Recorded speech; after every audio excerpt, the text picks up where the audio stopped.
And we're live. Good morning, everybody, and welcome to Journalists for Human Rights' first webinar event sponsored by CTV. I have to admit right at the outset, this is a first for me to do this, so bear with me if there's any technical issues, but we're really excited about this morning and the conversation we're going to have. There's about 200 people, I understand, out there watching, so you can send in questions. I am Lisa Laflamme, first of all, and I'm so pleased to host today's event, as well as be an ambassador for Journalists for Human Rights. This is, as I say, the first of webinars JHR will be hosting throughout the summer. And the goal really is to examine the global response to COVID-19 and all of the human rights issues that are impacted by this crisis. Of course, under normal circumstances, we would love to all be in the same room together discussing this in person, but like every other organization in Canada and around the world, JHR is adapting. But as I say, this is an interactive platform, so you can participate by making comments or asking questions. And of course, there is that donation button. So if you feel inspired by the stories that you hear, please don't hesitate to push that button. We love your support. Now, let's begin with our first webinar. I'm going to give you a little bit of background on South Sudan, which is a complex country, as you probably already know. JHR has been working in South Sudan since 2013. It's implemented projects to strengthen media, and it's trained journalists, editors, news media managers on covering issues of human rights with an emphasis on the rights for women and girls. So, you know, all of this was moving along this project, and then boom, COVID-19 began its rapid spread across the globe and into South Sudan. So the team did an immediate pivot because, as you know, access to factual information can save lives, and that is never more true than in some of these countries like South Sudan. So today I am so thrilled that we will be talking to Siyobulela Mandela. He is JHR's team leader in South Sudan about that work. So Siyobulela, can I see you?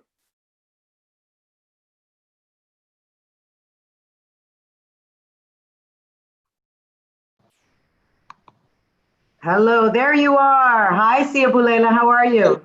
Hello, Lisa, I'm doing great. I am still alive, and thank you for hosting me. How are you doing?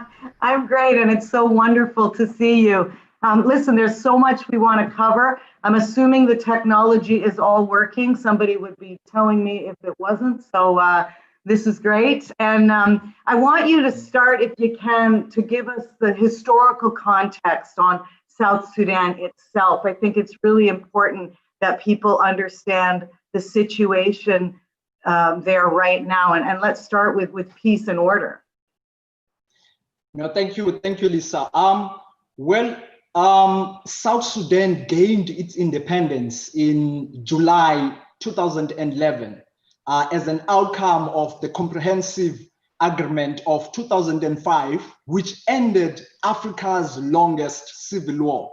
And South Sudan, immediately after that particular independence, it didn't even had a chance to enjoy the euphoria and jubilee that comes with the independence. It immediately relapsed into another violent civil war, which claimed thousands and tens of thousands of lives and displaced more than 4 million people in the country. And this is, Lisa, the country that is currently characterized by a vicious cycle of communal conflicts and with a lot of challenges. I'll cite a couple of few, such as the invasion of locusts, such as the widespread of malaria in the country, poverty, and the locust, which has further exacerbated the levels of poverty in South Sudan as they devour the agricultural produce in the country. This is a country that is currently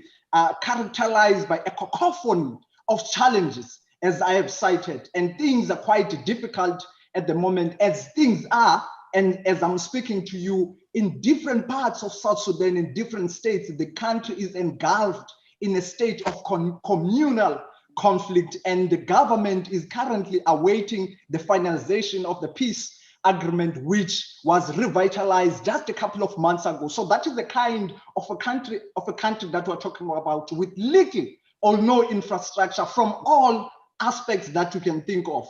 You know, when we think of South Sudan, you know, the youngest nation with the highest hopes placed on it at independence, and as you say, largely failed to deliver on so many issues. And then, boom, COVID-19 happens. So I want to give people some perspective when it comes to this latest crisis that is inflicting the country. So if South Sudan has a population of about 14 million people, that is the same as the province of Ontario, approximately. The latest numbers I was able to find, South Sudan has 30 deaths. Ontario, if we keep the analogy alive, is 2,500 deaths. Ontario has 2,000 ventilators.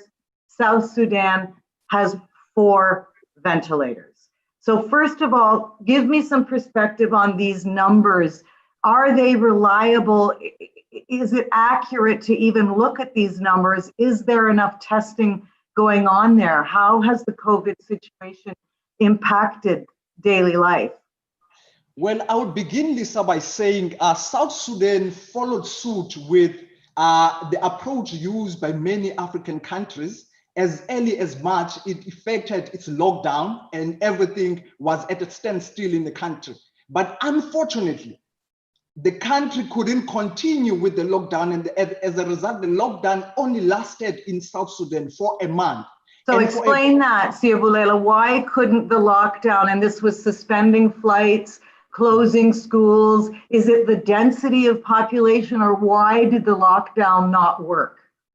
Well, in South Sudan, the lockdown, more particularly the approaches and measures implemented globally, did not recognize the local and the material conditions in the ground. If you're speaking of South Sudan, it's a country that is as young as less than 10 years. And number two, the country infrastructurally, it doesn't have any proper infrastructure. People live below poverty line. And thirdly, insofar as the standard of living, the country doesn't even meet the minimum standard of living. So therefore, insofar as the lockdown measures in South Sudan, it was near impossible to even effect such, given the levels of poverty, given the fact that the country is not well developed, given the fact that the government doesn't have capacity and even the infrastructure to support its people if they are not going to work. So the government therefore decided to say, instead of locking people indoors and for people to die because of poverty, it's better off to just allow them to fend from themselves and to defend themselves from the violence. So that is the kind of a situation that we have at the moment. And so far as those numbers are concerned, given the health system of the country, in Juba alone, there are about only 3 hospitals servicing more than 3 million population in the capital city. And it's even worse outside, even here in Juba, the hospitals don't have capacity. They don't have healthcare workers, they don't have doctors, they don't have nurses. For a lot of trained physicians have left the country to seek greener pastures, given the levels of poverty and the salary scales in this particular city. So insofar as those numbers, that is not the true reflection of the numbers. And in fact, the high-level committee on COVID-19 in South Sudan stopped giving a daily update to the population because they do not even have the capacity for testing. When we began, we only had 4 ventilators servicing a population of about 4 million, as we've cited earlier on. So that is already a challenge. And in fact, as early as March, one of the contributing factors to government leaving the entire process of locking down the people is because everyone in the higher level committee, as led by the deputy vice president of the country, was infected by the coronavirus. So everyone lost hope and everyone was left to fend for themselves, and everyone now depended on humanitarian organization to assist them in this regard. So those numbers are not the true reflection of what is happening currently on the ground. And humanitarian organizations like Journalists for Human Rights, this is a perfect opportunity to introduce the importance of journalism. If a government is not going to give daily numbers, if you've got 3 hospitals in a city of 3 million, how difficult was it for you to mobilize journalists to help get them the equipment they needed to safely do their job, to tell the public the truth about what is happening if the government was not willing to do that? Well, JSR has been working in South Sudan for over 5 years. And as such, we have a large number of journalists that JSR works with in South Sudan. And we've trained journalists through different programs focused on training journalists on how to report on human rights related stories. And as such, we had already had a vast network of journalists on the ground. And secondly, because of our ideology and conviction that working with grassroots organization enables us to have a lasting impact, then we tapped into that world, and it enabled us to know how many journalists are in the ground in South Sudan and how much personal protection equipment we could mobilize as JHR through the support of our donors in order to make sure that we procure the PPE for the journalists and enable them to go in the field and protect them as they continue and advance journalism in the age of COVID-19. But it came with a lot of price, for in that process, we lost a lot of journalists who did not have faith first on the intervention given by government, and considering also the challenges that they are facing insofar as the suppression of freedom of speech in South Sudan. Some didn't see it as worth going into the field, having to deal with security apparatus that hinders their work, and also at the same time having to deal with coronavirus, which can emerge from any direction as they are engaged in the field. As a result, a lot of media organizations that we work with, be it Juba Monitor, Agamlong, The Dawn, the South Sudan Broadcasting Commission, they then requested personally, they sent emails to request the intervention of JHR. So that is how we came about an idea of providing the PPE to the journalists. And in fact, I personally was the one that was going on the ground with my team from station to station, media house to media house, making sure that our journalists are equipped, protected, and ready to face COVID-19 heads on as they inform our people. So you were giving out masks? Is that what you were essentially handing out to journalists there in Juba?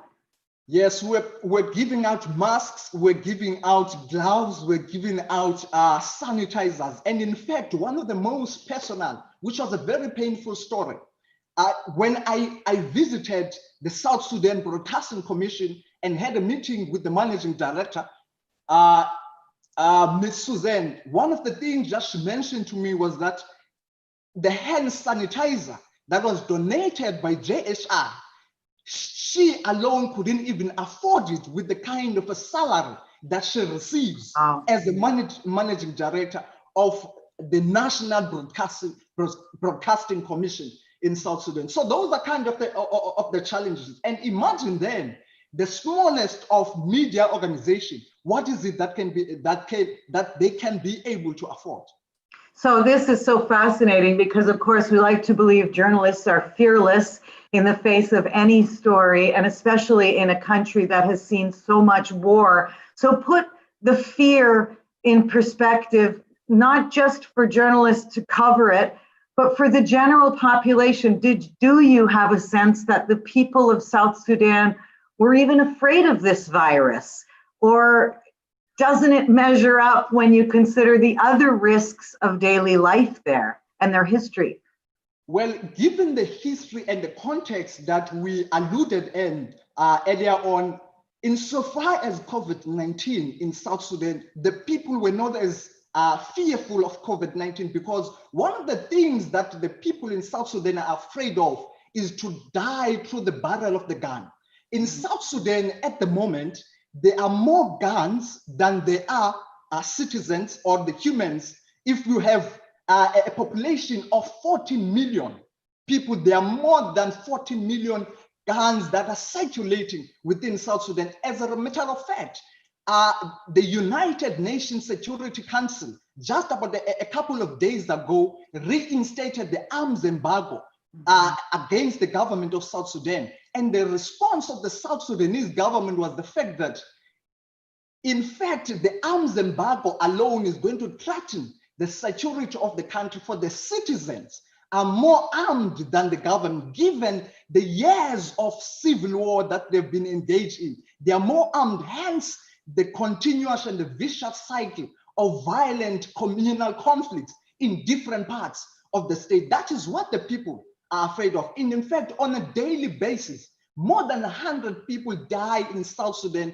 as a result of communal conflicts. And these conflicts are as a result of one of the things that are provoking these conflicts. In South Sudan, the conflict is driven by cattle warfare. And the reason why it's driven by cattle warfare is that there are more cattle as well than there are human beings in South Sudan.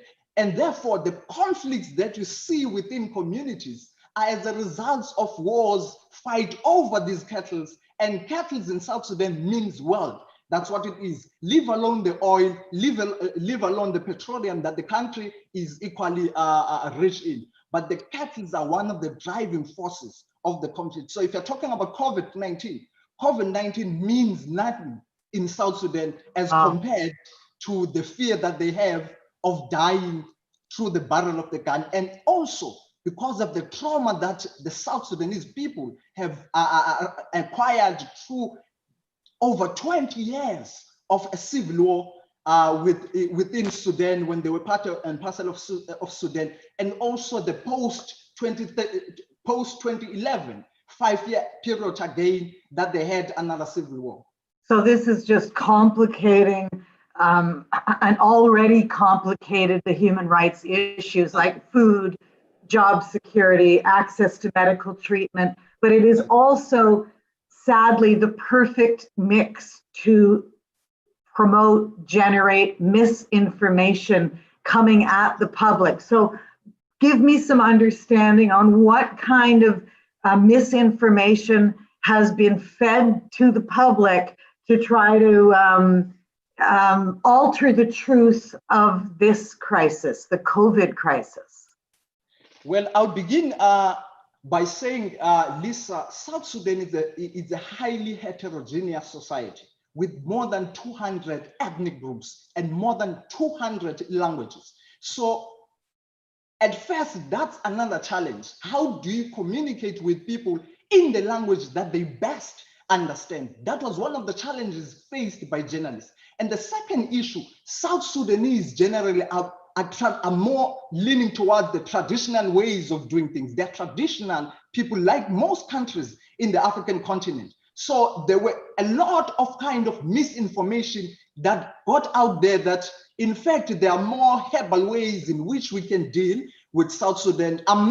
This is by no means trying to attack the traditional ways of healing, but that was one of the challenges. And the second issue, like what, for example, there was the story of that tea would cure COVID, or also, I mean, and I've got to say at the outset, this kind of misinformation has been happening all over the world, even out of the United States. We've heard a president who suggested that injecting some kind of disinfectant might cure COVID. So I just want everyone to have perspective. This is not unique to South Sudan. Well, I fully agree with you. In fact, the South Sudanese are influenced by the Arabic culture of drinking tea. So generally, the average temperature in South Sudan is over 40 degrees on any given day. But the South Sudanese, you'll find them lining in the street and waiting for their tea the whole day. And a majority of people, they were misinformation that tea with lemon can help to mitigate the situation of COVID-19. And there were other kind of misinformation, for instance, because the first cases were registered within the United Nations compound here in Juba, there were misconceptions spreading around that, in fact, this is the disease brought by white people in the country, and therefore white people should be attacked. And if you are a white person, you are walking in Juba in the early stages of COVID-19, they will shout Corona. And to an extent, people would even run away from you because that was the kind of information that was generated and even driven by some media organization, which we later as JSR, because they are our partners, reprimanded them and advised them accordingly on how to deal with the situation. Right, that became so dangerous. You're right. I think the first 4 cases in South Sudan were UN workers before actual South Sudanese cases started to emerge, and they were calling it the foreign disease. Again, that is fascinating, though, there was an immediate backlash on anyone who may have worked for the UN or any kind of Western organization as a result of that. But I want you to explore a little bit more on the street as you explain it the traditional way. And I'm thinking of these heaving, thriving markets in Juba, where it's largely women who are the sellers, women who are preoccupied and struggling to put food on the table. So give me some understanding on the further challenges under COVID for the women and girls who are trying to do what they always did do to try to help their families. Well, let me begin by making this submission that I do not consider myself, first and foremost, Lisa, to be qualified to respond on this question, especially as it relates to women and girls, insofar as gender-based violence and some of the challenges that affect women. I do not qualify for the simple reason that, first and foremost, I am a man raised in a patriarchal society. Therefore, I have a tendency of being complacent on issues that affect women and girls. But I'm going to say this one thing. Since the beginning of lockdown in South Sudan and across the African continent, what we have observed is the rise on gender-based violence. And the challenges that we've been facing is that women are at the forefront of being exposed to the virus, given insofar as South Sudan is concerned, given the fact that they've gone through various stages of civil war. Majority of families are women-led because their husband or their brothers died or perished during the years of civil wars in South Sudan. So you find the majority of women are the ones that are leading in the family. And in fact, if you go to the market, an open market in Konya, what you're going to see is the majority of stalls are led by women selling fruit, selling kitenges, selling all different products in an attempt to mobilize the resources that would enable them to be able to support their families. So those are some of the challenges. And in fact, we've even in our previous work as JSR, we've even exposed some of these challenges and amplified the voice of women of some of the challenges that the women are facing. Some are talking about the fact that they are losing customers and they're at the brink of being locked in a state of poverty because they are unable to support their families. And in fact, I think that's why even the government opted to leave the lockdown and open the country and enable everyone to operate as business as usual, given the challenges of COVID-19.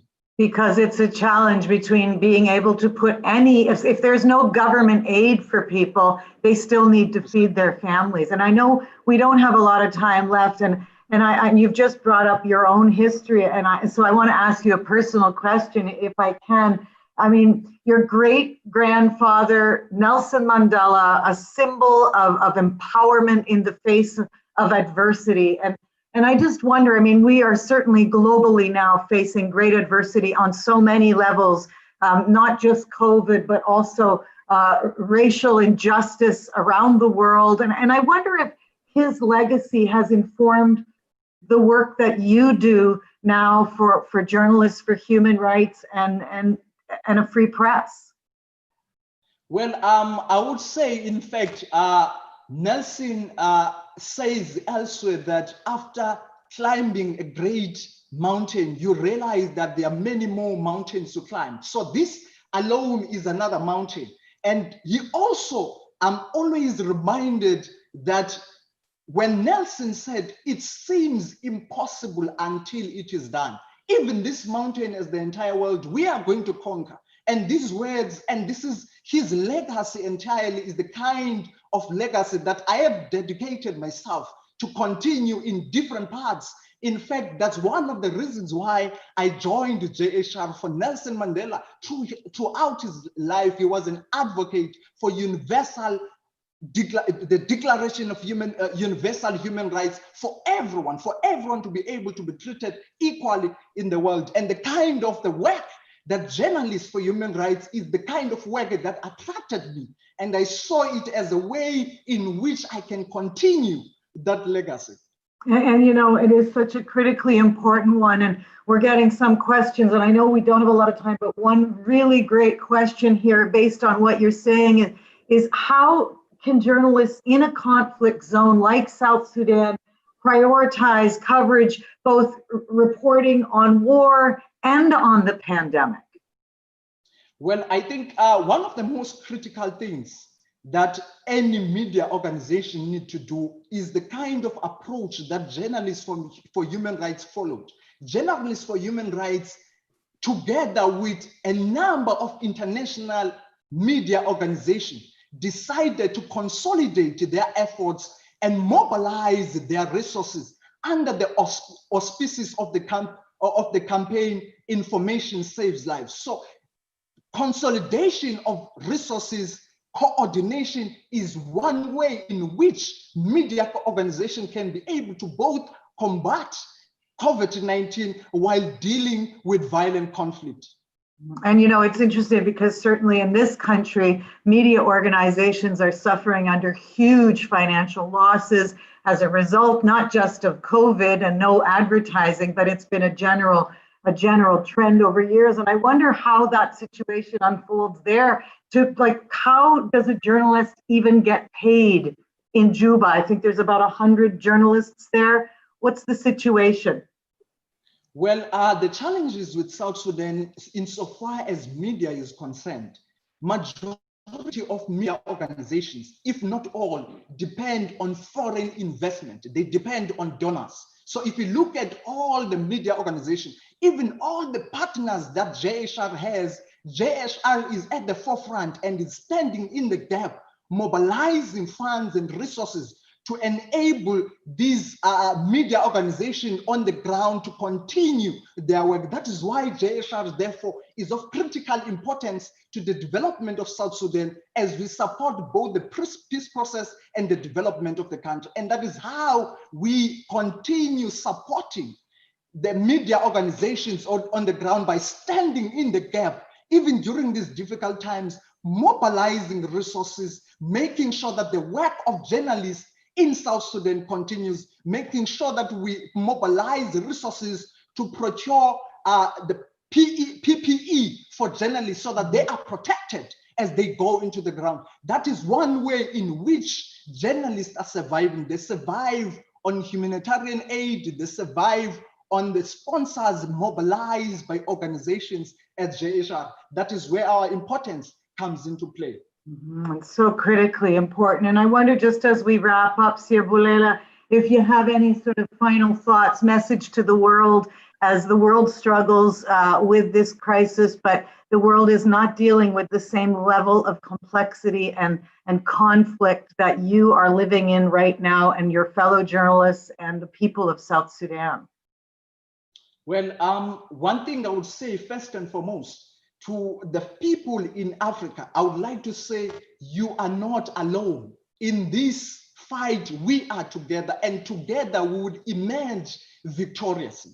And I understand that Africa, and that is one thing that the rest of the world need to understand, that we are not operating in the same level. There's so much challenges that the African continent is battling with.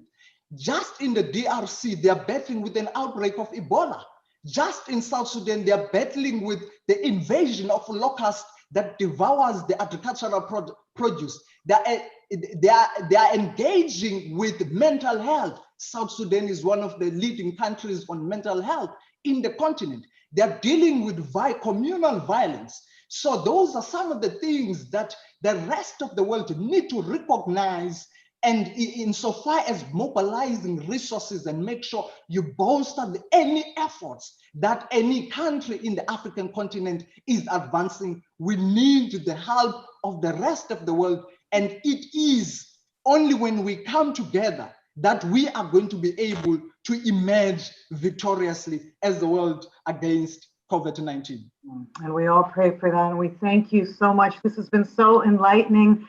Siyabulela Mandela, thank you for sharing with us the incredible work that you do on the ground there, and your whole team from Journalists for Human Rights. So, and I also want to thank all of you, all of the people out there who we can't see, but hope that you have found this enlightening also. And thank you for joining us as we look beyond our own borders to see what the situation is around the world. These conflicts do not happen in a bubble. So we need to expand our bubble, if you will, if not physically, then certainly mentally and emotionally, to know that this COVID crisis is just one of so many in so many parts of the world. So thank you, everybody, for joining us on this first Human Rights webinar for JHR.